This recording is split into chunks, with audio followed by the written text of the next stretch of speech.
बोलो बच्चों, ये एक्सरसाइज 2B 9th सेलिनम ICSE का पार्ट 1 है। क्वेश्चन नंबर 1 से ये विदाउट फार्मूला ही कंपाउंड इंटरेस्ट का है। इसमें देख लीजिए, जब फार्मूला यूज होगा तो दूसरे तरीके से बनेगा। विदाउट फार्मूला इसका मतलब अल्टरनेट हर एक साल के लिए निकाला जाता है। क्वेश्चन बोल रहा है कैलकुलेट, ध्यान से देखिए, calculate the difference between the simple interest and compound interest on rupees 4,000 in 2 years at 8% per annum compound yearly। बोल रहा है कि हमको दो इंटरेस्ट निकालना है, एक सिंपल इंटरेस्ट निकालना है और एक कंपाउंड इंटरेस्ट निकालना है, और दोनों को डिफरेंस निकालना है। मतलब एक ही पैसा को अगर दो अलग अलग कंडीशन पर निकाला जाए तो उन दोनों में पैसे का कितना डिफरेंस जाएगा, अंतर कितना आएगा। चलिए, तो पहले हम सिंपल इंटरेस्ट, पहले तो ये प्रिंसिपल दिया हुआ है, ये रेट दिया हुआ है और ये टाइम दिया हुआ है। एसआई निकालेंगे तो एसआई का फॉर्मूला PRT/100 यानी principal into rate into time. 4000 into 8 into 2, 2 zero से 2 जीरो कैंसिल हो गया तो 40 इंटू 8 इंटू 2 यानी ₹640 सिंपल इंटरेस्ट मिला। यानी अगर हम 4000 रुपया लिए हैं 8% के रेट के हिसाब से 2 साल के लिए, तो आपको 640 रुपया इंटरेस्ट पे करना होगा। चलिए, अब कंपाउंड इंटरेस्ट निकालते हैं विदाउट फार्मूला। तो कंपाउंड इंटरेस्ट निकाला जाता है तो 2 इयर्स के लिए दिया हुआ, तो एक साल के लिए अल्टरनेट कर करके एक करके हम लोग निकालेंगे। तो interest for the first year PRT/100 यानी 4000 इंटू 8 इंटू 1, देखिए 1 ईयर एक साल के लिए निकालना होगा। इसके पहले का लेसन में बिल्कुल इसी पर बहुत सारा प्रॉब्लम को बताया गया है। 0 से 0 2 का खत्म हो गया, 8 इंटू 4 यानी 320 रुपये। ये फर्स्ट ईयर के लिए जो हमारा इंटरेस्ट होगा वो इतना होगा। अमाउंट निकालना होगा क्योंकि सेकेंड ईयर के लिए हमको जो फर्स्ट ईयर का जो अमाउंट होगा यानी इंटरेस्ट जोड़ने के बाद वो सेकेंड ईयर के लिए प्रिंसिपल का काम करेगा। यानी amount at the end of first year is equal to principal into interest, यानी 4000 इंटू 320 जोड़ देंगे तो 4320, यानी ये प्रिंसिपल काम करेगा सेकेंड ईयर के लिए। चलिए, interest for the second year निकालते हैं। PRT/100 यानी देखिए प्रिंसिपल हो गया मेरा 4320 इंटू 8 और टाइम 1 ईयर यहाँ निकल गया, 1 ईयर यहाँ निकल गया, 2 ईयर के लिए हो गया मेरा। वैल्यू डाल देते हैं, 0 से 0 कट गया। 0 वाला को काट करके डिवाइड करना बड़ा हो जाएगा, इसलिए 0 वाला को कोशिश कीजिएगा नहीं कट रहा तो छोड़ दीजिएगा, मल्टीप्लाई करके अगर एक 0 बचा तो एक अंक के बाद दशमलव डाल दीजिएगा, आसानी से बनेगा। इन दोनों को मल्टीप्लाई किए तो 3 4 5 6 बटे 10 यानी एक 0 है तो एक अंक के बाद दशमलव डाल दिए तो हमारा इतना इंटरेस्ट हो गया।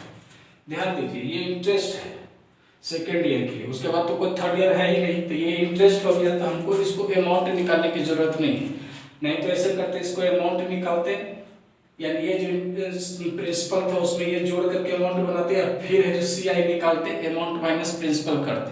तो एक ही काम को 2-3 लाइन एक्स्ट्रा बढ़ाने से अच्छा है कि हमको जब ये बोल ही रहा है कि इंटरेस्ट का डिफरेंस बताइए, तो एक इंटरेस्ट हमारा ये हो गया और एक इंटरेस्ट हमारा ये हो गया, तो वो इंटरेस्ट है। हमको टोटल इंटरेस्ट का जरूरत है केवल, हम टोटल कंपाउंड इंटरेस्ट निकाल दिए। एक पहला इंटरेस्ट था 320 रुपये और दूसरा इंटरेस्ट है 345 रुपये 60 पैसा। इन दोनों को जोड़ दिए तो 665 रुपये 60 पैसा का इंटरेस्ट हमको हो कंपाउंड में।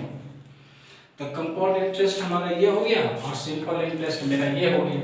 तो हमको डिफरेंस निकालना था इंटरेस्ट में कि आखिर एक ही पैसा का दो अलग अलग कंडीशन यानी सिंपल इंटरेस्ट और कंपाउंड इंटरेस्ट लिया जाए तो पैसे का कितना फर्क पड़ेगा। तो पैसा में ये हो गया 665.60 में से 640 घटाए तो 25 रुपये 60 पैसा का फर्क आ गया। यानी कहने का मतलब है कि एक ही रकम को दो अलग कंडीशन से अगर लेते हैं आप, तो आपका कंपाउंड इंटरेस्ट में हमेशा ज़्यादा पैसा देना पड़ेगा आपको।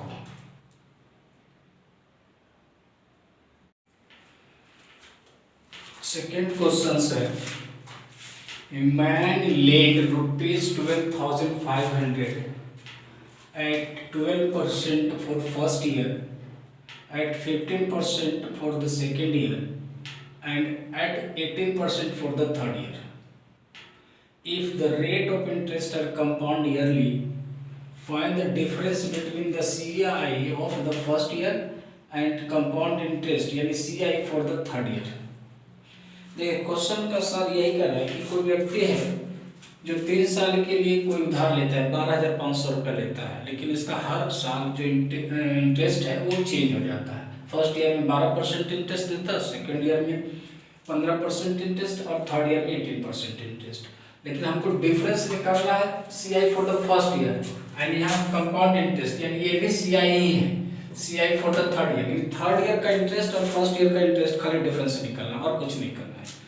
क्वेश्चन जितना ये बोलेगा ICSE में उतना ही कीजिएगा, क्योंकि इसका लैंग्वेज के अंदर ही इसका जो वैल्यू रहता है छुपा हुआ रहता है और अपना बता देता है कि हम ICSE का है, वो CBSE का नहीं है। ये एकदम बच्चों को बता देता है, उस सेंटेंस के क्वेश्चन से ही बता देता है।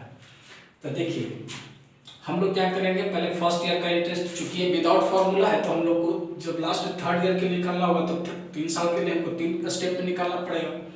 तो interest for the first year निकालते हैं, तो principal into rate into time, यानी 1250 होने 12 फर्स्ट ईयर के लिए 1 ईयर इंटू 100 काटते हैं तो 125 इंटू 12, यानी हमको 1500 रुपये फर्स्ट ईयर का इंटरेस्ट होगा। ये इंटरेस्ट फर्स्ट ईयर का जो निकालने का प्रक्रिया है SI से निकलते हैं तो वो CI भी वही होता है, यानी कंपाउंड इंटरेस्ट भी वही हो जाता है। तो फर्स्ट ईयर का तो हमारा हो गया। तो फर्स्ट ईयर का अगर हम इंटरेस्ट को जोड़ देते हैं प्रिंसिपल में तो फर्स्ट ईयर के लिए अमाउंट का काम करता है, यानी amount for the first year principal plus interest 12,500 plus 1500 यानी 14,000 रुपया। और ये जो काम करेगा सेकेंड ईयर के लिए प्रिंसिपल का काम करेगा, यानी फर्स्ट ईयर का जो अमाउंट होगा वो सेकेंड ईयर के लिए प्रिंसिपल बनेगा।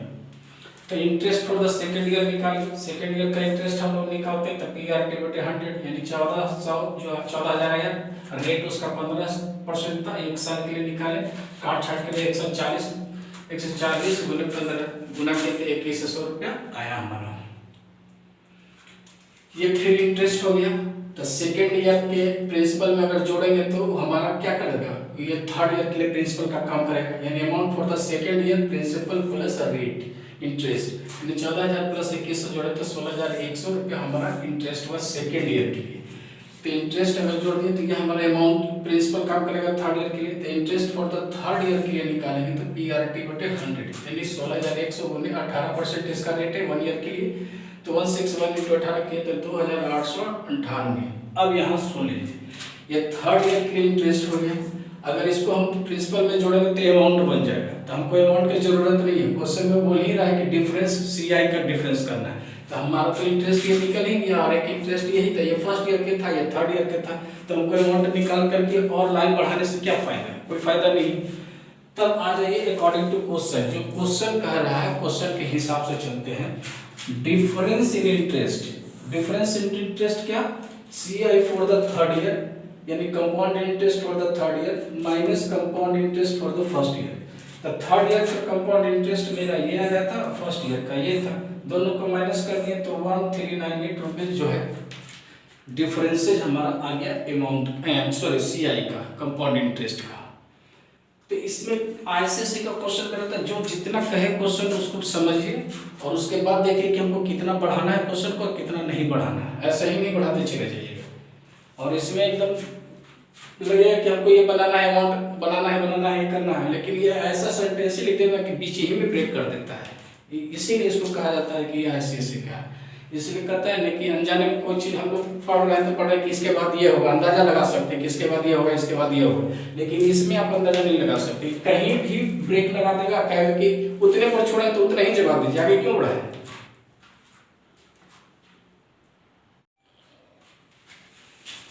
क्वेश्चन नंबर 3 देख लीजिए, इसमें भी है थोड़ा यूनिक। थर्ड बोल रहा है कि a sum of money is lent at 8% per annum compound interest if the interest for the second year exceed that for the first year by 96, find the sum of money। कहता है question में बोल रहा है कि कितना पैसा उधार लिया है यही नहीं मालूम, लेकिन कुछ कंडीशन दे रहा है कि फर्स्ट ईयर का जितना आपको इंटरेस्ट आता है और सेकेंड ईयर का जितना इंटरेस्ट आता है उन दोनों में 96 का डिफरेंस है, यानी फर्स्ट ईयर का जितना इंटरेस्ट आया है उसमें अगर 96 जोड़ दें तो वही इंटरेस्ट सेकेंड ईयर का होता है, ये कंडीशन है। और रेट दिया हुआ है 8% का। तो चलिए हम लोग सेकेंड ईयर का इंटरेस्ट निकालेंगे, वहीं पर इस क्वेश्चन का सारा प्रोग्राम है।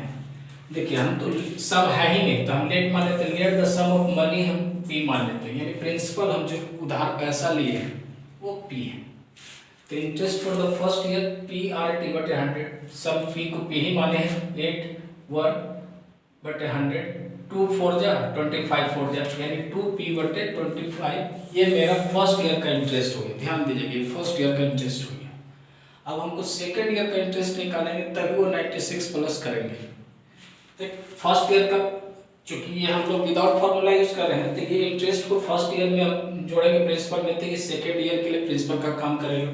तो amount for the first year principal plus interest, यानी प्रिंसिपल p है और इंटरेस्ट 2p/25, यानी हमको इसका एलसीएम नीचे 1 लेके करेंगे तो 25p + 2p बटे 25, यानी 27p बटे 25। ये सेकंड ईयर के लिए प्रिंसिपल का काम करेगा। तो प्रिंसिपल हो गया, तो सेकंड ईयर के लिए इंटरेस्ट निकाल देते हैं, PRT बटे 100, यानी principal into rate into time बटे 100। ये 25 इसका नीचे है, ये कट गया 2 से 4 बार में, ये 25 से 4 बार में, इन दोनों को गुना कर दिया तो 54 और ये दोनों को गुना कर दिया तो 625।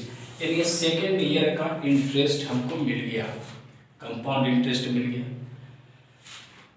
अब कंपाउंड इंटरेस्ट मिल गया तो अकॉर्डिंग टू क्वेश्चन, यानी क्वेश्चन ये बोल रहा था कि फर्स्ट ईयर का जो इंटरेस्ट आया है वो सेकंड ईयर के इंटरेस्ट में, यानी फर्स्ट ईयर में अगर 96 जोड़ देते हैं तो वो सेकंड ईयर के इंटरेस्ट के बराबर हो जाता है। तो हम इसको जोड़ दिए फर्स्ट ईयर के इंटरेस्ट में, तो सेकंड ईयर का इंटरेस्ट के बराबर हो गया। अब इसको सॉल्व करना है, यानी किसी तरह से p निकाल दीजिए, यही सम हो जाएगा। तो इसको हम क्या करते हैं, उधर ले जाते हैं। तो 96 पहले हो गया, 54p बटे 625 माइनस 2p बटे 25, इन दोनों का एलसीएम 625 हुआ। यहाँ तो कट जाएगा 625 तो 54, और इसको 25 से डिवाइड करेंगे तो 25 इंटू 2 यानी 50p, इन दोनों को घटाए तो 4p बटे 625, और आगे में 96 है ही। क्रॉस करके p का वैल्यू निकालें तो 625 गुना 96 बटे 4, ये कट गया 24 बार में, यानी 625 गुना 24। हम इन दोनों को अगर मल्टीप्लाई करते हैं तो 15,000 रुपया आता है, यानी p क्या था, सम ऑफ मनी, यही लेट किए थे। तो हमको 15,000 रुपया वो उधार लिए हैं जिस व्यक्ति से, वो रुपया जो है हमारा 15,000 रुपया 50,000 है। यानी क्वेश्चन जैसे कहेगा वैसे वैसे ट्विस्टिंग होगा, अपने मर्जी से हम लोग कुछ भी नहीं करते हैं। जो क्वेश्चन कहता है, क्वेश्चन के अंदर जो कहेगा वही, जहां वो ब्रेक लगाने के लिए कहेगा इसके अंदर पढ़ने से ही पता चल जाता है कि इसको यहाँ पर लिखना है, यहाँ तक अंत करना है, इसको ब्रेक लगाना है, अपने आप लगाना होगा। अगर उस पर ध्यान नहीं दीजिएगा तो गड़बड़ हो जाएगा। हम लोग हमेशा इस चीज़ को महसूस किए हैं कि सीबीएसई और आईसीएसई में, आईसीएसई में बीच में कभी भी ब्रेक लगा सकता है, कितने करना है, वन वे कि हमको ये निकालना है कंपाउंड इंटरेस्ट का है तो लास्ट में उसको अमाउंटें निकालना है, ऐसा नहीं होता। सीबीएसई में वो फिक्स रहता है, कोई चीज़ देगा तो अंदाजा लगा दीजिएगा कि ये निकालना है, ऐसा होता है। इसीलिए इसको बोला जाता है कि थोड़ा डिफरेंट होता है इसका।